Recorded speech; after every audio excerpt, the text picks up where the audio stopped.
ಇದು city look English ಏನಿದೆ ಅದು 40% ಇರಬೇಕು. ಇದು ನಾಳೆವರೆಗೂ ರೆಡಿ ಮಾಡ್ಕೋಬೇಕು. ನಾಳೆವರೆಗೂ ಇಲ್ಲ ತೆಗೆದು ಬಿಡ್ರಿ ಸದ್ಯ ಅವ್ರು ಬಂದು ರೆಡಿ ಮಾಡಿ ಸಾಕು.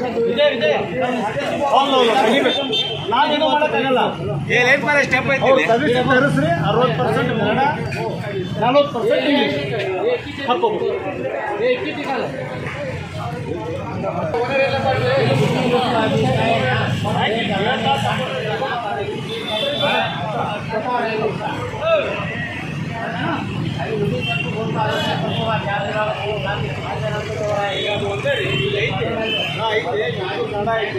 ಸೈಜ್ ಸಣ್ಣದಾಗಿದೆ ನೋಡ್ಕೊಂಡು ಪರ್ಮಿಷನ್ ನಾವು ಕೊಟ್ಟಿರ್ಬೇಕು ಅವ್ರಿಗೆ.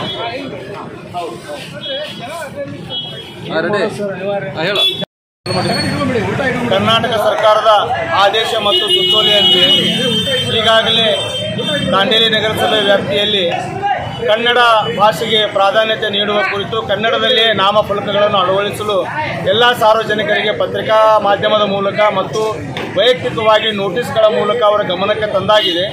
ಆದರೂ ಕೂಡ ಕೆಲವಿಷ್ಟು ವಾಣಿಜ್ಯ ಮಳಿಗೆದಾರರು ಕನ್ನಡ ಭಾಷೆಯನ್ನು ಬಿಟ್ಟು ಇಂಗ್ಲೀಷ್ ಭಾಷೆಯನ್ನೇ ಉಪಯೋಗಿಸಿದ್ದರಿಂದ ನಾವು ಕೂಡ ಆ ಇಂಗ್ಲೀಷ್ ಭಾಷೆ ಉಪಯೋಗಿಸಲು ನಮ್ಮದು ವಿರೋಧ ಇಲ್ಲ. ಜೊತೆಗೆ ಕನ್ನಡ ಭಾಷೆಗೆ ಪ್ರಥಮ ಆದ್ಯತೆ ನೀಡಿ 60% ಅಲ್ಲಿ ಕನ್ನಡ ಮಾಧ್ಯಮ ಮತ್ತು 40% ಅಲ್ಲಿ ಉಳಿದ ಅಂಗೀಕೃತ ಭಾಷೆಯಲ್ಲಿ ನಾಮಫಲಕಗಳನ್ನು ಅಳವಡಿಸುವುದು ಸುತ್ತೋಲೆ ಇರೋದರಿಂದ ಅದರಂತೆ ಕ್ರಮ ವಹಿಸಬೇಕಂತ ತಿಳಿಸ್ತಾ ಇದ್ದೀವಿ.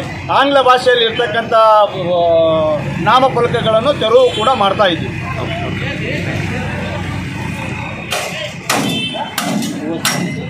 ಹಲೋ